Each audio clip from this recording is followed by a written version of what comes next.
Welcome into the DNVR Avalanche podcast. We got AJ, we got Eric, we got RyJo as the Avs beat the Tampa Bay Lightning 4-1 tonight. Just like I said all along.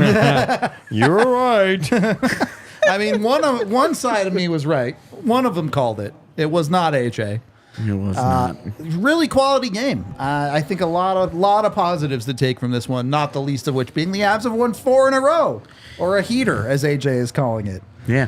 Well, you said that 3 is not really a winning streak. But it takes 4 to be on a winning streak. But I told you, I grew up on Major League. 3 is a winning streak. I know the reference. Yeah. But it feels like that's the start of a winning streak. You're not actually And on I one like yet. the idea of just giving it new names. Now it's a heater. Yeah, exactly. It's like when we played Halo. They had it's not a If they triple win on kill. Wednesday, Yeah. it's a Killtacular. Yeah, It's- exactly. And then at some point you get a Kilimanjaro. Kilimanjaro. That's when they beat Vegas. Hill, I get it. We got a game to talk about tonight, though, starting with the 60-second rundown. So let's get it going. What a game by Ryan Johansen tonight. I think we'll talk about him a lot. He gets the Avs on the board in the first period. They lock down that 1-0 lead early, something they haven't done enough of this season, win first periods. So you love to see that. Second period, the pace picked up a little bit, and the Avs kind of took this one by the horns. Avs special teams win that battle tonight on both sides of it. Lots and lots of credit to their special teams. It allowed the Avs to go up 3-0 in this one. They also get a little bit of luck as Tampa Bay goes offside on one goal that could have made it 3-1 earlier in the game, but that one comes off the board. They do give up another last-minute goal at the end of the second. Maybe a thing you'd like to see them stop doing, but ultimately they're up by 2 after 2 periods, and they go in and they play a shutdown third period. Tampa had a strong push at the start of that period. The Avs didn't give one up. They're able to get through that stretch and lock it down and really turn this one into a relatively routine win against a pretty solid Tampa Bay team. Yeah, the numbers are going to be skewed at the end of it For sure. a little bit because Tampa had like Bay, 20 shots on goal in the third. Yeah. But also, those shots on goal did not start till 10 minutes in. Yep. Hey. So it wasn't like the Avs were just spending 20 minutes defending. Yep. I think what you don't like is that power play that they had with a chance to go Didn't up finish 4-1. it, sure. It didn't finish, and then Tampa Bay used that as Springboard. Exactly, the springboard for their push. And that was, to me, that was probably the thing that you're most disappointed in. Sure. And the power play in general, like, had chances to make it, you have a 5-on-3 for a minute, you know, that kind of stuff. You want to see them finish in Fully those put situations. it out of reach. Exactly. And so you're not giving the power play like a failing grade for the night because you scored another one. Yep. Hard to complain when it's going in the net for you. So And you have mixed feelings about that unit coming out of it, but everything else, A-plus good. work. Yeah, goodness, this is just Other than, I guess, good solid win. 4 straight games throwing a puck over the glass. Please stop. Yeah, totally. Please stop with that. Penalty kill, though, was great on that side of it, too. Yeah. They completely shut down Tampa, didn't give them anything on the special teams battle. So, Avs got the job done for the most part. And I think, importantly, through the first 2 periods, there was very little doubt who the better team on the ice was. And you're right, the numbers will be skewed because you were sweating on your bet. I was Because they went 10 minutes without a shot, right? I mean, Tampa, because I needed one save, and I was like, there's no way. You needed 26 shots, Yeah. right? So they were at 25, and it didn't come for at least 10 and then minutes. they ended up with 40 at the end Yeah, of the I know, period. that's what I mean. And then at the end, it's Nailed like, and again, we talk about it all the time. It's a push. It's a good team. Yep. It's good players. Yep. And they're one shot away. So it's it's easy. It's a 3-1 game. You're one shot away from pulling your goalie, right? Yep. Or for that matter, they pulled their goalie, which I would have done the same thing, but 3-4 minutes, whatever it was. And then they had a big push there. And then if you get one in, then then it's a mad dash, right? The last couple minutes. So it was a close game. You know what I mean? Like closer maybe than towards the end than at the start. Like you said, the first half I believe was Colorado was way better, pretty squarely playing way hockey. better than Tampa. And but There were long stretches early in the game where the Avs were like, whoa. And then Georgiev was good at that time in the early. He was good at the end. He was, you know what I mean? Again, he got scored on twice. One of them was an offside there, which, again, I don't believe he got beat. I believe the guy fanned on it, right? Yeah, you know what I mean? So, total change up. It was what it was. And obviously, the one goal. The other one's a breakaway. That's what are you going to do? I thought he played solid again. Yeah, So he was what? More than solid. 975. 1 for 2 on breakaways tonight. Yeah. Stopped And the one of them. breakaways were against Kucherov and Sorelli. to give up 1 goal in pretty those good. situations, you have done fine, sir. There is no complaining about that. And like you talked about, 8 in a row now, the power play with a goal. Whether it was solid all around, it still produced a key goal in the game. Yep. And a good reminder of like this is how power plays operate. You know, when they Up and down. when they were going through that stretch where They were 1 for 35 or whatever. Are they going to get shut out again tonight? Part of it is, your power play's not working. Your power play's not working. But when it works, it works. Then you score 8 in a row. You'd probably rather score 8 in a row than have one game where you score 3. For sure. You're definitely going to win the one where you score 3, but they have not had a problem winning games in those 8. So it's like a good combination. When you're scoring consistently night to night, it's not a hey, we might just get a free win. It's a hey, we're playing every game up 1-0. Essentially, Yeah. big difference there. Well, and that, and then you have the top line that you do. You're almost expecting a 5v5 goal from that line. Yep. You're kind of paying them for a 5v5 goal every night. Yep.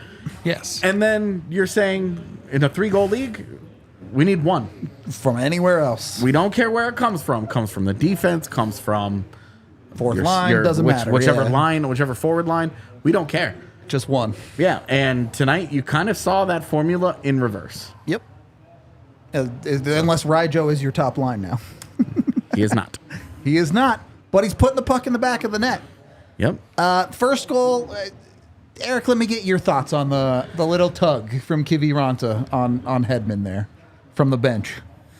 I want to see that one, right? I mean, when it happened, I just saw something quickly as he's going by. Does that make him lose his balance? I don't know, but there is a clip, right? His stick gets caught backwards on the Avs bench. They never showed the replay, You right? can kind of see it. I looked at it.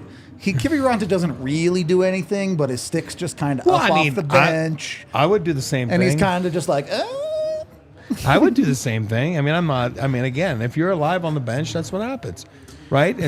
Little things like that, or when there's a broken stick out there and the guys are ready and they give their stick. If you're watching the game, you're ready.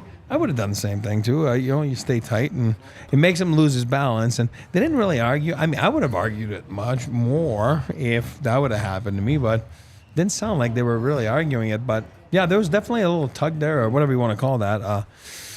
A speed bump. How's that? Speed bump's Call a it good speed word bump. You know what I for it, mean? yeah. Like it was something there. Do you remember the clip a couple of years ago when Corey Perry did that? He took somebody's stick just on the move. yoinks it. Yeah, when he's skating by, and I don't remember who it is. He just goes- He's just sitting on the bench. It's probably Ryan Clough, just because that's what I remember. Maybe. And he just takes the stick from him in transit, and the guy's looking around like, "What is it?" Classic stuff. all time. That was good. I mean, Corey Perry's always up to something.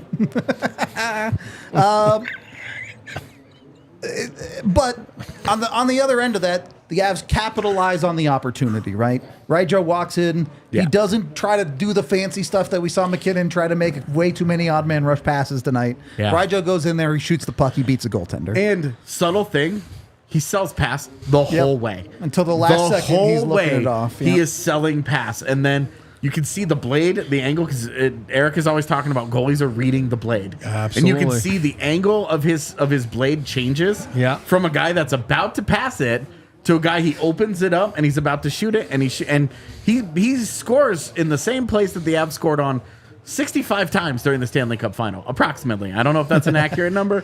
It just felt that way. So really, really good job by Ryan Johansen to read that play and finish. Yep. And that's what he's supposed to do, right? That's a good goalie he beats, too. Yeah, well, that's a good goalie. This is a guy the Avs brought in to be a second-line goal scorer. And don't look now. He's got 9 goals on the season. That's on pace for almost 40. That's what I'm saying. He's doing his job. They're coming at 5-on-5 now. AJ, I think it was you that was talking during the game. You're like, this is why you don't make decisions on small sample sizes. Yeah, this is why when you get to 10 games and you're like, oh, Ryan Johansen, this isn't working. This isn't, Tomas Tatar, Jonathan Duran. You want to give it a little more time. And we've had the conversation, how much more time do you give a guy like Tatar? Tatar has a good night tonight. He does. And when you have a good night, it draws that out. You go, there we go. Okay, we want to see more of that. And even though he doesn't get on the score sheet, you look at Jonathan Duran makes a power move on a guy tonight. That might have been the first power move in his entire NHL career. He just puts the shoulder down, dips around a guy, and drives hard to the net. Confidence is a hell of a drug. It works wonders sometimes, doesn't it? Hold it together. Don't say it.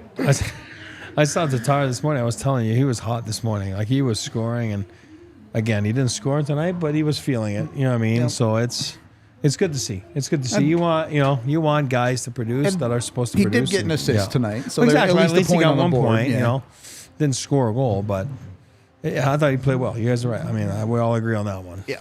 And that was the kind of the feeling that I walked away from tonight is really you got positive contributions out of so many guys. Yep. That Ryan Johansen, now you're talking. He's got a couple of 5v5 goals now, so you can't just sit and say it's only power play stuff. But Tomas Tatar has a good night. It's just you feel good about the guys throughout your lineup that play well because there's a lot of them. And it's the guys that you expect. Georgiev is good. Yep. Yeah. Your top D pairing is solid. Yep. Your top forwards are good. Your depth forwards, yeah. Third line had some good moments. It's hit and miss throughout the rest of the guys that it's usually hit and miss for. That's why they're depth guys. I think Jack Johnson is terrible tonight. I think Caleb Jones has a really good bounce back performance after an awful game a couple days ago. Bowen Byram is still trying to figure it out. Josh Manson takes a little bit of a step back from the other day. But overall, you still feel like good. Well, and here's... You even take a look at Jack Johnson, who you didn't think was good. You can still pick out a good moment where at the end of the game he blows up Tanner, or he blew up Isamon, I guess. Yeah. But still, even your worst player has positive contributions to this game. Yeah, like making them mad at the very end. It's not nothing. I'll take it. I'm not. Yeah, of course. Yeah, I'm not taking a shot. That's marks of a good hockey team. Yeah, exactly. So hard to complain too much about that one. I'm a little bit curious. Which period did you guys like better from the Avs? The first or the second? The second. Okay. Even with the technically 2 goals scored, even if one of them was offside? Okay. Yeah, because they have 2 of their own. It's true. And they build the lead. And I think that's where getting the first goal, getting out, it's great, right? Like all of that, we've talked so much about it this year that it's great to have. But I think building that lead, if you scoring the first goal doesn't mean anything if you start giving them up right away. It's true. And you're back in 1-1 games all the time. So building it up you get from 1-0 to 3-0, and then even if they get both of those goals, it's still 3-2. You're still walking in the third period with the lead, which is a situation you feel very good about given their play this year. So extending leads, getting to 3. That puts you into a position to win hockey games. That puts you in a position to lean on a goaltender and say, this is why we're paying you. We have entrusted a Stanley Cup caliber roster to you. Go out and prove it. And for Georgiev to have the kind of night that he had, it justifies a lot of it. So that second period to me is the difference. To me, the second period is the difference between the Avalanche and a lot of teams that are chasing them.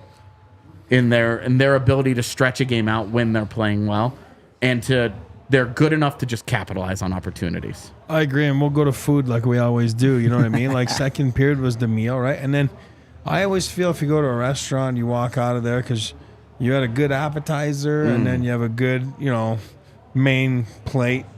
So I agree with you. The second period was their best period, but they had a nice appetizer in the first. When they come out skating, they take a lead.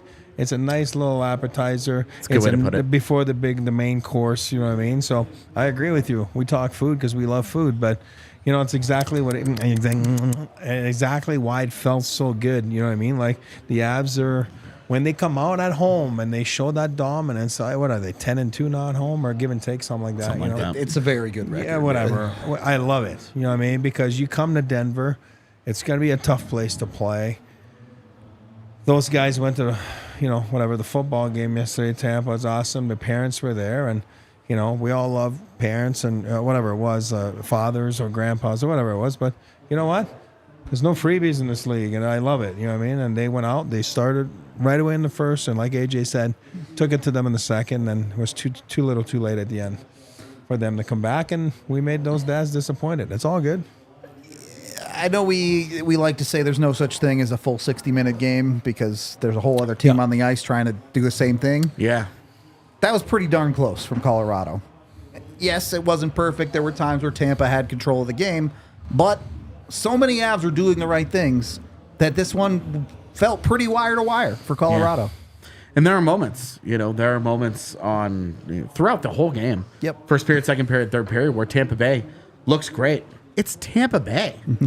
Of course they're going to look good at times. Like, they may not have the Pat Maroons and the Corey Perrys and, some of those guys that they've, Pierre-Edouard Bellemare, some of the guys that they've had in their depth that have been really good NHL players anymore. Yep. It's a little more like the Tyler Motts, like barely hanging on to a job in the league kind of guys. But the top of that roster is still tip-top.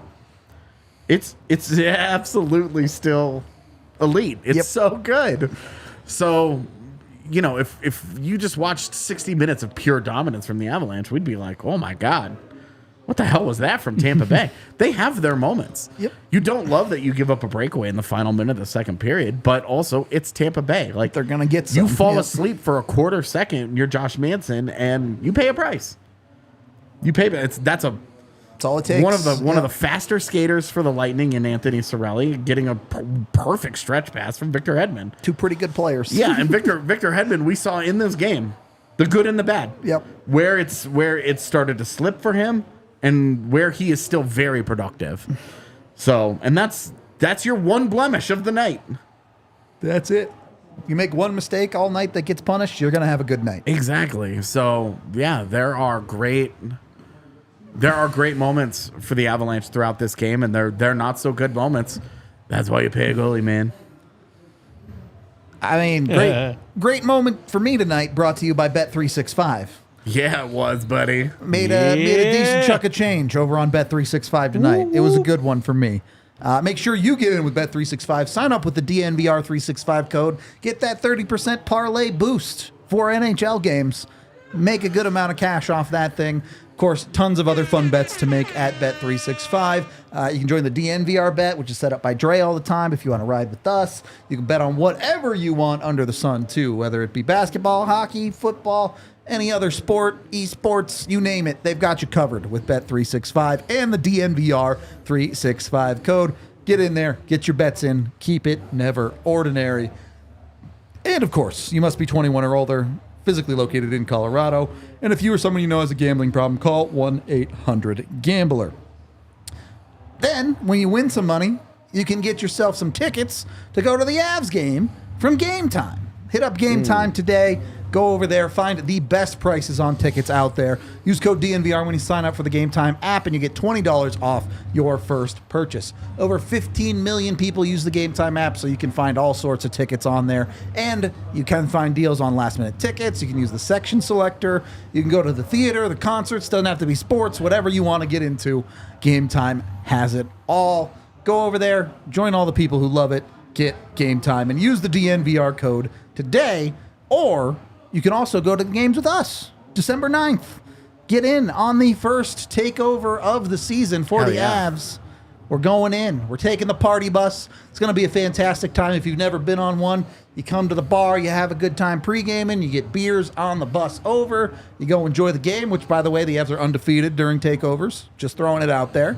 Then you come back to the bar and you party with us post-game, too. just a fantastic time. Yeah, come up, see the set, kind of see the operation, hang out, watch the show live if you want to. It's fun stuff. It's a whole thing. Last time, Rudo, tarps off. Yep. Tarps were off last time. Takeovers can lead to Rudo tarps off for sure. I have been taking much better care of myself and losing quite a bit of weight. We are not at tarps off stage yet. Maybe takeovers next year. We can be at that stage. Look, I'm not afraid. All right, I will show off my chubby body. I just want to get to chubby body. So that's my goal. Come join us for that. It'll be fun. We also, you guys got to get in on it quick. There's 2 hours left on our Cyber Monday sale. You can still get up to 90% off on some of our shirts, hoodies, etc. Bunch of great options. Yeah, you went hard, dude. I did. I bought shirts from Phoenix. PHNX and CHGO. There you go. Join the whole family. Yeah. You can get in on the All City gang, up to 90% off. Go check it out at the DNVR locker. Second period of the DNVR Avalanche podcast. Second period of this game. RyJo, kind of just the right guy, the right spot on the Avs' second goal. You take what you can get. Or was that the third goal? I forget my ordering. Second? I think it was the second, right? Oh, yes. Yeah, okay. I'm not a crazy person. Sorry, I was just you're resisting good. saying snarky things. Right guy, right spot. You know. Oh, totally. Just and his fortune is the misfortune of Tomas Tatar, Sure. which is ongoing. Who gets an unreal save against him again? Yeah. What the hell is that save Unreal. from Vasilevsky? Oh my good golly, that's something special. Yeah, I don't even blame him for making that save, looking over and just going, dude, are you he's getting kidding me? raw. He doesn't Empty even move nets, because man. he's like, I just got back from injury. I am not. Nope. The answer is no, sirs. You guys help me. There was no. I think he knew he didn't have the puck, and he was like, "I'm not going back the other way." Absolutely. Watching his head turn and the rest of his Him body just being stay. like, nah. It's not a normal thing for a goalie. No. Normally, all of it is scrambly and whatever, and he just turns and doesn't move. He's like, the answer's no.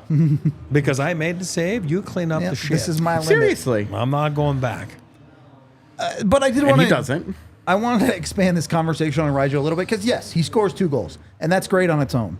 But the rest of the night, everything he was doing was solid. His board work, he drew a penalty in the third period. Getting hard up the ice Yep. to create an odd man rush. He's getting hooked and pulled and all kinds of nonsense. Ryan Johansen, Yeah, of all people. the SS RyJo. But I'll tell you what I like This about might it. be a shirt. Yeah, I do say it a lot. he does say a lot. But I'll tell you what I like about his game, and right now, didn't see that maybe the first, like we talked about, maybe he's 5, 6, 7, 8 games. A lot of swag in his game. I like that. You know what I mean? He's got the puck. He's confident. He's going to make something happen. Yep. And not just at 5-on-5, but on the power play, but at 5-on-5, because he's created. I mean, I don't have the numbers in front of me. I believe he's created again. He scores on that play that Yep. Tatar's. Yep. But that's a great setup to Tatar. He's had a lot of those lately. I feel Sure. he's made some plays. He has a smile on his face. He seems to be a little more vocal. Like, it's at first it's tough. You're joining a new team. You don't know where your place is, your spot is. I feel like he's had some initiatives off the ice. Just think about the mother's trip, right? Yep, The Manson thing. I feel like he's kind of putting his stamp a little bit on this, as he should. You've been around the league for so long. You should put your stamp on things, but I think it's translating to his game. He has swag. He feels good about himself. Hey, listen, he's not going to win the speed skating competition. He's not. No. I mean, to your point, right? I mean, but there's a way to do it. I always say Tyler Toffoli can't skate, but he plays fast. If you think about it, think about that. Tyler Toffoli can't skate, but he plays fast. He thinks the game fast. I'm using him as the best example. Oh, he is a great example of a guy who can't skate and is a really good NHL player. That's my point. So Yeah. RyJo can't skate, but when he's got, again, all due respect, right? Can't skate. Of Of course, right. We know what we're saying. It's not Nathan McKinnon, right? If you ask Ryan Johansen, No, he'll he would you. tell you, yeah. So, but what he does, though, is he's still doing things with the swag, with the confidence, and then he's creating, which I love, you know what I mean? Because they need that from a line like that, right? Everybody's been complaining, that line, Now it's coming, right? And then now you had the third line last week, and I hate 1, 2, 3, 4. I hate putting numbers on lines, but you know what I mean, like the pecking order. Let's call it that way, you know. Sure. Yeah, well, and your expectations from a guy like Ryan Johansen are to score more so than they are for Miles Wood. Yeah, that's what he's here to do. And he's got that contract, right? And I know, they're just paying half, but that just shows you what the type of player that he is, right? This is not an 875 player. Exactly. You know what I mean? Like they're not in a position to be wrong about $4 million. That's it. They're just not. That's it. Absolutely true. And it's proven to be right now, which is awesome. And when we talk about don't make judgments off of 10 games, you don't make judgments off the last 10 games either. You don't take a guy's best 5-game stretch and say, that's who he really is. He's all of that. He's going to have a stretch where he goes 4 or 5 games without scoring points.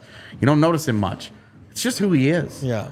You're getting that bad, but this is the good, is that he can look like this on any given night for you. And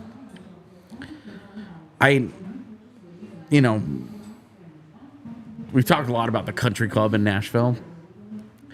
It's got to be kind of a culture shock to trade the country club for the wolf pack that he came to in insanely Colorado. Serious. We're here to win. Where it's like, oh, you've lost a game, and it's like you come to work the next day. Yep. They get embarrassed by the Blues, and the coach is like, no, we're not doing this shit.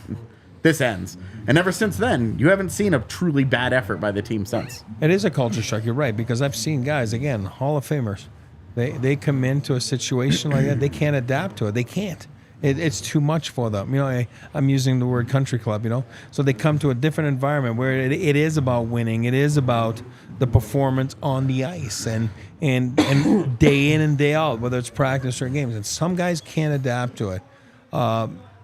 Looks like RyJo's adapting to it now, which is nice, but when you come from a different culture, it takes a while. It takes a little bit. It is culture shock, like you said. Look, he had to drive the boat from the marina at the country club down to wherever it is now. I don't know what the Avs have, but to the beach where he became a contestant on a loan, trying to survive in a rugged wilderness by himself.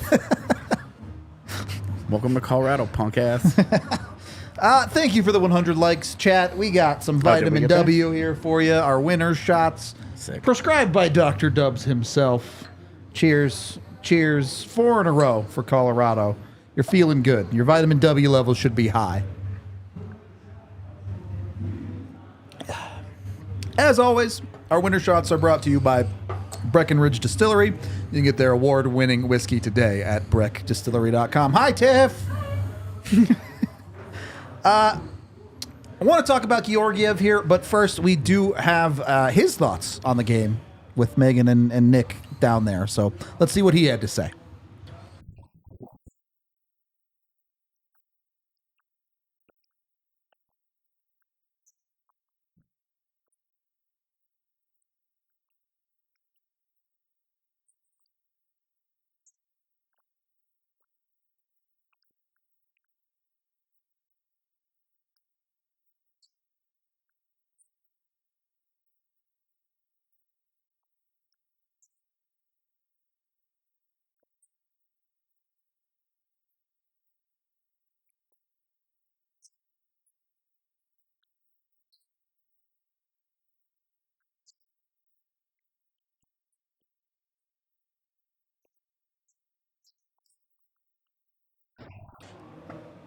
Feels like a pretty confident guy with the new cut on Georgiev. Looks like a different guy. Let me ask you this. Is this a statement game for him, or is this just a routine win? I hate to do this to you because I always do it to you. But both in me again? You're both in me again? It's a little bit of both, but I think more than anything, it's a statement. I would say statement. It's those kinds of wins, not necessarily because the Avalanche aren't going to give up 40 shots on goal regularly. For sure. But when they do have a game like that, it's a statement that he can handle it. Lock it in. So, the greater challenge has been 22 and less for him. Yep. We've talked about why that's harder for a goalie at times than a guy like tonight. Third period, they start giving up shots. You're just in the flow. He's into a rhythm, He's into it. He's tracking pucks well. He's fighting through screens. He's doing all that stuff at a high level, but also all the time. So it's easy to be focused on it because every shift. But I think tonight it's a little bit of both, but it's more of a statement than anything else that, hey, I haven't been at my best over the last couple of weeks. I'm getting back there. I got you guys. You give me a lead, and we will walk out of here with it together. And his numbers are pretty good the last few games, right? As bad as they were, the stretch of 5-6 games, remember, it was tough. Everything was going in. The grade A's were going in. Yeah. Bad luck was going in. The weird minute in Nashville, I agree with everything we're saying here, but on top of it, I know he just came back, but you're still playing against Vasilevsky, right? Yeah. The elite goalie in the league. You're going out there as a goalie. You're looking at the guy down the, not the hall, but down the ice, and you're like, okay, I got to battle with this guy tonight. It is the only kind of place in hockey where it's a man-on-man battle, right? Mano-a-mano. So I like the fact that he was up to the task. He was better than the guy across from him. And when he does that, the Avalanche are a tough out by anyone. And when you look ahead, just real quick, I'm sorry. You're good. When you look ahead to the postseason, there are only good goalies in the playoffs. Usually. If the Avalanche are going to get through, if they're going to win another Stanley Cup, there's a pretty good chance right now. They're going to have to go through, I don't even know in round one. We'll see. But one of Ottinger or Hellebuck in round two. Yep. And then whichever goaltender is hot at the time out of Vegas, including, there's a guy out there that just won them a Stanley Cup. A bunch of guys you're asking Georgiev to be as good as. Exactly. And then when you get to a cup final, it doesn't matter who that guy is. They're in a cup final. Yeah. So there's no easy nights, in the regular season. Yeah, they've got 2 games against the Ducks in the next week. And even then, you have DeStahl and John Gibson in net out there. It's just, you have to be good. You have to be special more often than not. And what sucks about Georgiev's numbers, the bad nights are way more punishing than the good nights are It's a little rewarding. deceiving, for sure. And because giving up 5 goals on 25 shots or whatever hurts you way more than giving up one goal 40. on 40 shots. Yep.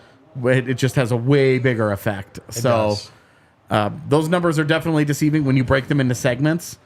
He's starting to build a second segment of really good play here. Yeah. Yep. That you can start to feel like, okay, he had his low. He had one last year too. Yep. This happens. This is part of goalies. He's through it now. Exactly. There isn't an elite goaltender in the world who hasn't gone through something like this on their, in their careers as well. Yep. It's just part of it.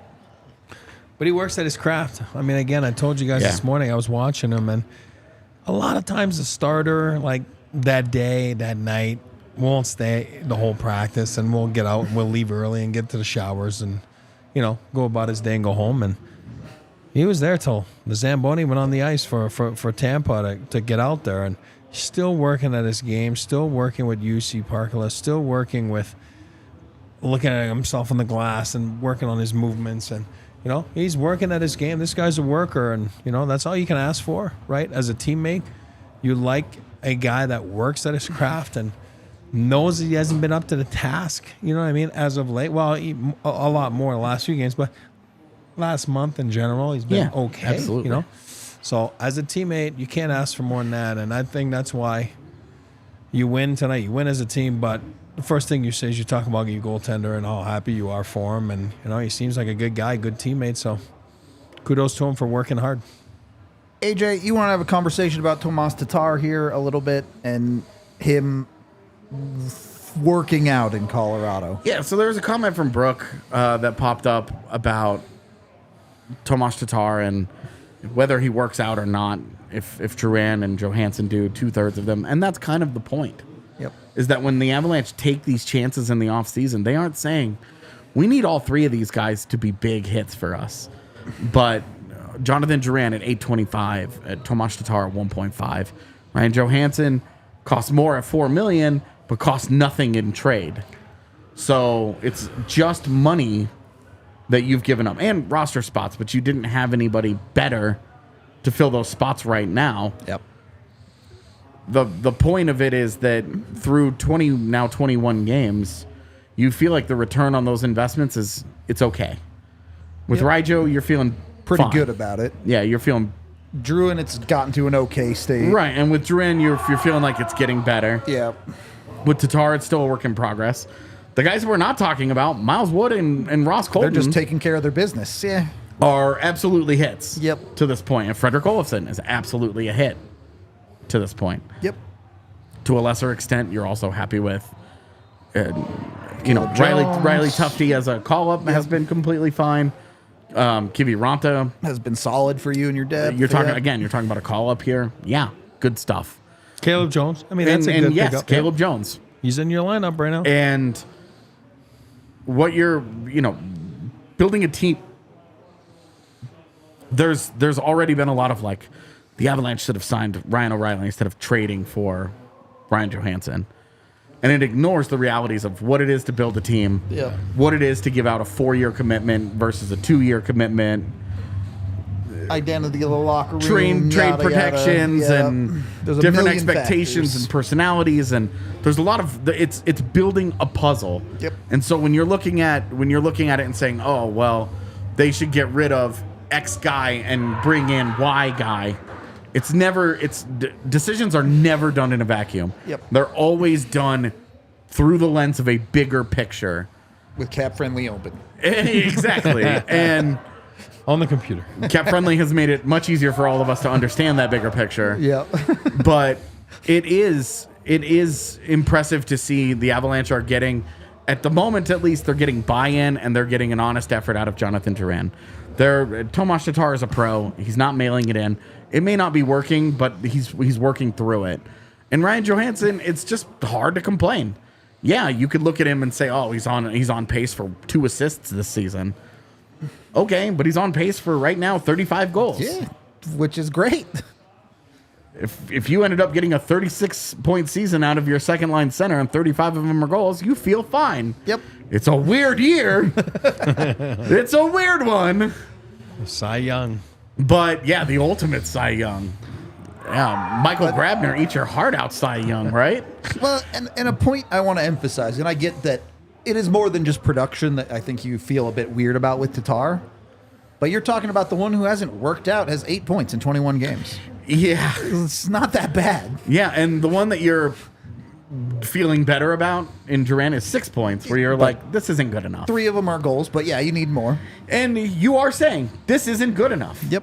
All of that is true, and that's why you look at it over, 10 more games. And we started this by saying, you don't want to overreact to 10 games. Yep.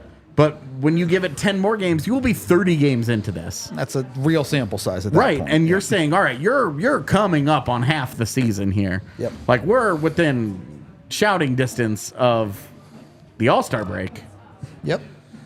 His turn will come because right now they're winning, so they're not losing, so it's not magnified. You know what I mean? Like, right? Everything is fine. Everything's fine, but he's doing the right things on the ice. Like, he does good little plays defensively, good little plays in the neutral zone.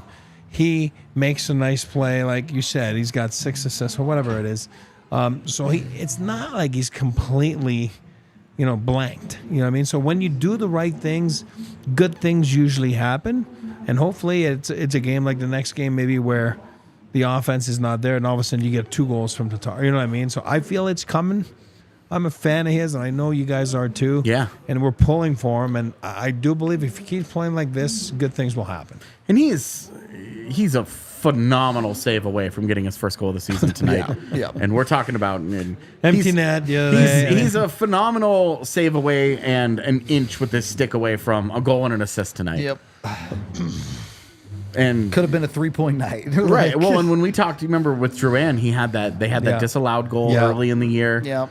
The Miles Wood goal. Yep. And for offside, and it was like, were it not for that, how does this change? There was still a good play, even if the point isn't and on so the there board. were signs that this could still work. There were some of the and boy, with Jonathan Duran, you have to feel really good about it right now.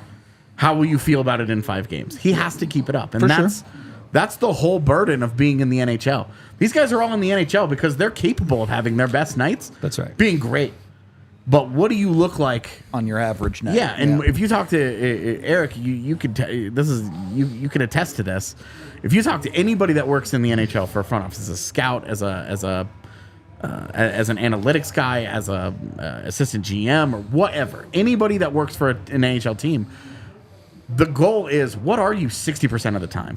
Because 20% of the time you'll be at your best. 20% of the time you'll be at your worst. We are comfortable living with those, but what are you the other 60? Yeah. This has been Logan O'Connor's superpower. Yep. And the thing that we continue to point out because he's their only development win over the last handful of years. And he gets that 60% right every time. Right. The other 60%, he's figured out, okay, if I'm not going to score, how do I impact the game? Yep. And when I do score, you're in that 20%, baby. And what does that do? There's a trust factor with the coaches. Exactly. That's it. And the worst 20%? That's the stuff that Riley Tufte, for example, that has to figure out. The other night, things like that. The bottom 20% cannot be that bad. Yep. The good 20%, we saw one of his best NHL games to date in his first appearance. It's good. Yep. He was aggressive. He's all over the place. It's easy to love a guy on his best night. Everybody does. Everybody in the NHL is good on their best night. Exactly, and that's the point. Tomas Tatar tonight looks very good. I don't want to necessarily say best, but pretty close to it. Yep. It's easy to look at him and say, oh, this works. It's easy to look at Jonathan Duran. Now, though, with Jonathan Duran, you're saying, okay, well, this has been 5 games where he's looked like this. And that's where you start to feel a little bit better. Ryan Johansen, same thing. Yep. I agree. So when you're putting that puzzle together, I really like that comment from Brooke, just because when you put that puzzle together, yeah, if only 2/3 of them work out, this is what happens at the trade deadline. Teams put their teams together, figure out where their offseason gambles did not work, and then address that at the deadline. Yep. Okay, great. Right now, you have to feel better than ever that the 2C, 3C gambles that the Avalanche have made, and looking really good. even 4C, looking good. You're feeling pretty good about it. Not knowing what's going on with Arturi Lehkonen, the cloak and dagger, everything around Gabe Landeskog. Yep. Whatever's going on there, and Nikolai Kovalenko on the way. It's hard to feel like the Avs are in a bad position anywhere on the roster. Yep. Because Caleb Jones has come in and played the way that he has. And to be honest with you, Sam Malinsky in the brief showing and Sam Malinsky in the AHL has been pretty good. Is giving you an awful lot of belief that you could be in a good spot here. For sure. Lots of positives. Again, I think almost everything you're taking out of tonight's game, if you pare it down to just this smaller sample size, you feel pretty good about too. On that note, if you have accidentally ran into Jack Johnson, you might need Bacchus and Shanker. Call 222-2222 today. If you've been injured in a car accident that wasn't your fault, or if you have had something happen at work, any situation where you got hurt and you're not at fault, Bacchus and Shanker has your back. When you call the 2 number or go to coloradolaw.net, they will give you a free consultation. And if you have a case, you pay them nothing up front. They don't get paid until you get paid. So it's nothing out of your pocket when it comes to that, which is awesome. It allows anybody that opportunity. And they've won over $1 billion for their clients. So they're very, very good at getting you paid. Go hit up Bacchus and Shanker today. Bacchus and Shanker wins. And then we're also brought to you by the folks over at Breckenridge Brewery, the official beer of DNVR, which you can get 8 different kinds of on tap here at the bar, or you can find it anywhere in the 50 United States at your local liquor store. Use the Breck Beer locator online at breckbrew.com today. Find it there. You can also check out a bunch of dope merch that Breck Brew has too. A lot of people love their hats, so go have a look over there. Third period of the DNVR Avalanche podcast. You're going through this game. You kind of get what you need to really take a stranglehold on this game when it comes from a goal from Cale Makar on the power play. Not Cale's prettiest goal of all time, but you throw pucks towards the net and good things happen. Yeah. And like they're getting a lot of this right now of for sure. Just firing a puck at the net and it's perimeter goals, it's hitting something and going in. That'll dry up and it'll go back to the conversation will immediately revert to they're not creating a high enough danger. You've got to get pucks in the middle of the ice. You've got to, dirty areas, yada, all that stuff. And when it's working, you're like, yeah, look at that, Cale's so good. Just keep doing it. Yeah, like it just keeps hitting stuff and going in, and you're like, all right, this is great. you're trying to do that, but also, there's a You lot only of have so much control. yeah, and there's a lot of pucks that do not do that. Yep. So, it's all working right now. Offensively, everything is working for the Avalanche. They're scoring 4 goals a game. You're feeling great. Yep. You look at, I don't know, how do we feel about Nathan MacKinnon tonight? Good for him. 1, he's apparently under the weather. 2, he picks up points tonight. Hard to complain. He's that far from scoring a power play goal that puts this game 6 feet under. It continues to be good enough from that guy. Yeah. Hey, listen, he's got another level, and so does Mikko, right? We all know that. Mikko's been awfully quiet. That's what I'm saying. And I always go back to my 10-game segments, and they're going to be a segment here coming up. They're going to go 10-0. It's just going to happen, and it's going to happen when those guys bring it up a notch, right? You know what I mean? And they're just dominant, like we know they can be. Are they playing bad? No. Like you said, they're still racking some points, and and there'll be a time where they rack up those points, like Nate will go 20-6 or whatever it is, and it's just gonna happen. It always does and always will. Yep. I'm not worried about that, and it's gonna come at a time where maybe the other pieces have gone dry a little bit. You know what I mean? We're hoping. You know, and that's when these guys kind of pick up the pace. Yeah. Because usually for what is it, 60% of the time it is them that usually light up the score sheet, right? And then the other guys are complimentary guys. And I'm using 60-40. I mean, maybe I'm not sure what the number is, but give and take, I would say it's about that. So yeah, those guys can play better, can bring better. And again, like you said tonight, he's under the weather, Nate, and somehow he still gets 2 assists and dangerous and respected by the other team and creates a lot of stuff and creates room for other people. So, well, they'll bring it up. 19 points in 11 games is really, pretty really, darn good. really hard. Hard to complain about that. That's what I'm saying. And we understand everything is relative. Like, if Ross Colton had 19 points in 11 games, losing our minds. Yeah. We'd have a Ross Colton shirt coming out. Like, there's a difference here. When Nathan MacKinnon does it, we're like, 19 points in 11 games. That's cool, man. It's good for him. It's expected. We need more. We need more. We want it to look a certain way. Where are the style points? It hasn't been the flashbang, exactly, super high end goal scoring stuff from MacKinnon. It's like he's been making passes to the guy who scores on the empty net goal and getting that second assist every night. And you're like, yeah, that's cool. It's all right, I guess. Right, and if you don't get that empty net goal, you have that fiasco in Nashville, and you're like, how much would you kill to have had one that night, right? You kind of needed it, So, I think the MacKinnon conversation in particular has gotten blown out, almost hilarious. Yeah, because I don't disagree. The way that it looks I have actual problems with it. Eric and I are talking throughout the game, and we're like, this isn't very good. This isn't very good. This is an area where we would like to see this get better. What's he doing here? What's he see here? He's just winging it right here. Yep. And he finishes with 2 points where you're just like, he has stolen Mikko Rantanen's wizardry. Just ending up with 2 every night. Exactly. Where you're like, I don't love what I see. He has 2 points. It's hard to complain. Yep. I think that sums it up. Eric, are you hiding a crystal ball at home or something? No, I'm just smart. You called McDermott's goal the other night. You're calling a 10-0 stretch from the Avs. Oh, yeah, I'm calling it a 10-0 stretch. I mean, it might not be this one, but it will be there. In those 8-10 game stretches, there'll be one that's 10-0. I hope you're right. But it's every year. Go back. There's always. Go back in the last years. There's always one in there that's 10-0. And when you have firepower like that, we're just talking about it. When you have all the pieces that make a championship team, there will be a stretch in the schedule where everything goes right. Yep. I always say it. It's like blackjack. The longer you sit at the table, you'll have that run, right? I mean, I know you're gonna have some downs, but you're gonna have a run. Some nights you win $600 on a parlay. Like my friend right next to me right now. What a night! Thank you to Georgiev, thank you to Avs winning. Thank you to RyJo scoring goals in the second period. Yeah, that's wizardry right there. I'm not the wizard. You're the wizard. But yeah, all I know is AJ called the loss today. That's all. Give me some. Give me some. Give me some right here. There you go. Boom. All right, I'll give you Go some. team. I'll give you some.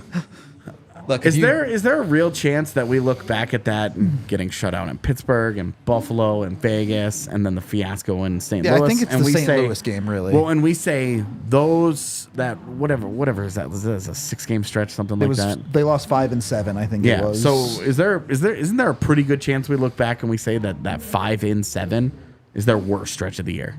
I think there's a really good chance that that's their worst of the year. And I don't think you're going to see it again, giving up 2 goals in the last minute of a game. I mean, I would say 100% not going to happen. I'll say 100% not going to happen. That stretch of 3 and 4 being shut out, not going to happen. Yeah. Well, and then you have 2 regulation losses in the last minute of games. Like, how often does that stuff happen? I mean, you talk about going 10-0. The Avs are 40 seconds from being 8-0 right now. Right now, yeah. That's my point. So that's a good team. Yep. A lot can happen in 37 seconds.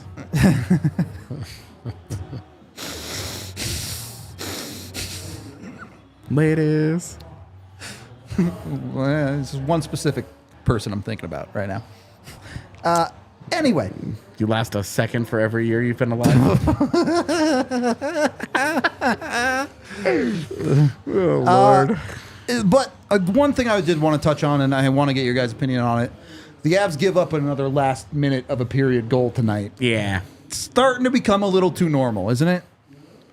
Well, I have my no-nos that I talk about all the time, right? And youth hockey, you got those 10 no-nos. And even pros, I mean, learned that from Mark Crawford back then. It's, one of the major things is goals in the last minute. You don't give up goals in the last minute or shifts after a goal, right?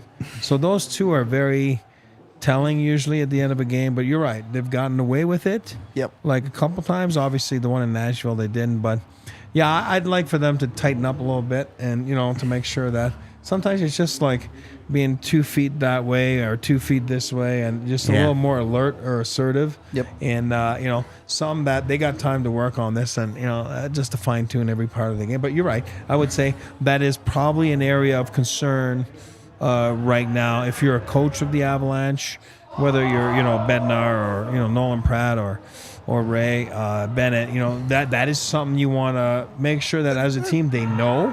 You're up 3-0 with 40 seconds left of the period. That's it. Keep the play in front of you. Yeah. Don't let Anthony Cirelli get behind you, Josh Manson. I'm going to go back and I want to see exactly how it plays out. All, yeah. Because per usual, Altitude doesn't give us a meaningful replay where we actually are able to see anything unfold. Yeah. So I want to know how much of that is Manson and Byram having getting a miscommunication because or something. To this point in the season, they have not played a ton together. Yep. And I'm curious how much of that is building that familiarity because Byram is playing with Gerard so much, and now with no Gerard, that pairing is the chosen second pairing. Yep. And Bowen Byram is struggling a lot. He is. So Josh Manson, the Avs can't afford Josh Manson to have mistakes like that happen. But I'm not blaming Bo, for example, but when you look back at it, I do believe Bo skates to the middle and then goes to the far guy. Maybe a little too far to my liking. You know what I mean? And it opens up that gap a little bit. Yeah. And Josh loses a little step on the guy, obviously. But I think if Bo doesn't go so far outside the dots and stays in, again, maybe he can come to the help of his partner. You know what I mean? Where there's not such a big wide gap, of Cirelli going in. But I also want to say, I don't think we've talked about it. Maybe my brain wasn't there, but Brett, what a call on the offside. He was on top of that. Well, that's awesome. Yeah, that's a great job by people to Brett understand that it happens quick and you're in there. And yes, you have different views than the common folks like us have, from the regular broadcast, but you got to be sharp. You got to be on it. Unlike John Cooper, the Avs actually have to make that decision in 30 seconds. So yeah, can I just add that the whininess that we all detested during the Stanley Cup still final? there. It's still there. Boy, did it ever continue tonight. Every single time that Victor Hedman was on camera, he was whining about something. Nikita Kucherov, after the end of the second period, stands at the end of the bench and stares down the official and shouts at him. Yep. And it's just like, is this every night? Like, I don't watch a lot of Tampa Bay games, so I don't know. I don't either. Is this every night that these guys just exist in this world of misery when they're not winning? Yeah. Maybe. I don't know. It's annoying to watch. That's all I'm saying. It was annoying to watch. I don't disagree with you. I do think it's annoying. I would also float the idea of don't throw stones in a glass house. How many times have we watched Mikko Rantanen turn around and scream at a ref after a play? Nathan MacKinnon does the same thing. Well, and we've always said that it's one of their worst qualities. Yep. Yeah. It's incredibly annoying when they do it. True. And how many times have we seen Nathan MacKinnon throw his hands up and throw a fit about something, and it cost them on the other end? Yep. You know, when he decides he's done on a shift and he stops skating at center ice, his guy is slow coming on by one stride, and they get scored on or something, and you're like, just give a shit, man. Yep. Just a quality you don't like in any player. Yeah, exactly. It's not something that you enjoy at all. It's not an enjoyable thing to watch in general. All of it sucks. Instead, enjoy some Kind Love for yourself. You can get to a Kind Love location today and use the DNVR code or mention it in store to get 25% off whatever it is you might need from Kind Love. Turbo joints, flour, topicals, gummies, you name it. They've got you covered. You can go into one of their locations or go online to kindlove.com to see their full ordering menu. Tons of different options to get down at Kind Love. Go get yourself something to... I don't know what the meme is in hockey. I know the meme from that one movie that I forget with Method Man and Redman. I forget what it's called. Oh, I know what you're talking about. Get high, take the test high, get high scores. I think it's Get High. Is it just called Get High? I think so. All right. Either way. I mixed that one and Half Baked up. Yeah, Half Baked is not Way that better. one. Also a better movie. Agree. Either way, get your stuff at Kind Love today and use the DNVR code to get 25% off. I think we have a couple of super chats to get to. Can't read. $5 from Miss Truly, who says, that was some of the most satisfying hockey I've ever seen. Cheers to you and Dr. Dubs. Agree. And part of that is the second Baba game against Calgary sucked. That was a boring hockey game. It was so slow. This was not that. Yeah. This was exciting quality hockey, even if the scores were similar at the end of the game. This was two talented teams trading punches. Yep. 100%. $10 from Melanie, who says, great game. Thanks for your content. I always learn something new. You guys rock. Thank you very much, Melanie. It's true. We rock. I want to rock. Oh, I'm kidding.